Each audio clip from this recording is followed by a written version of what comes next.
Brahmapur Congress office छक बिजुपुर बंध पार्श्व म्युनिसिपालिटी गेस्ट हाउस पछपटे भगवान बुद्धंकर एक प्रतिमूर्ति ब्रह्मपुर पौर परिषद द्वारा स्थापन होइथिला। इतिमध्ये गत किछि दिन तले उक्त मूल्यवान बुद्धंक मूर्ति को कोनोसी दुर्बृत्त मंद उद्देश्य रखी ताकु चोरी करिथिबा अभियोग होइछि।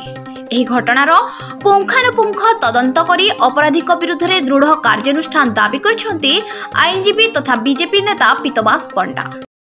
मु पीतवास पंडा आईनजीवी ओडिशा राज्य आईनजीवी परिषद सदस्य। देखो आपण जानती जो बिजुपुर बंध अच्छी तार पार्श्व एवं म्युनिसिपालिटी गेस्ट हाउस जो कल्याणी मंडप अच्छी तार पछपटे भगवान बुद्धंकर एक प्रतिमूर्ति स्थापन होता बहुत दिन धरिकी सेठी बहुत श्रद्धालु जाऊे बहुत लंबी जाई पूजा अर्चना करुले किंतु हठात आम देखिलु से मूर्ति सेठू किए चोरी कर नहीं जाइए तो आम ताकू ट्रेस आउट करने पुलिस पाखे आज अभियोग करूँ एफआईआर देचु तार तदंत करा बोलिकी आम आशा करूँ पुलिस खूब शीघ्र ए घटनार पुंखानुपुंख तदंत करी से दुर्बोध को धरिवे एवं मूर्ति को उद्धार करेंगे। आम तो भावुँ चोरी कर नहीं जाइए स्थानांतर कर किसी कारण ना गोटे मूर्ति बसला लोक पूजा करुले स्थानांतर तो कहीं करेंगे जदि स्थानांतरित कले नोटिस दे था समस्त को जन था तेणु ए कथा आगुरी विभिन्न खबर कागज बाहर तेणु आमर सन्देह होची निश्चित भाव में घटना कौन दुर्बुद्धंग हाथ अच्छी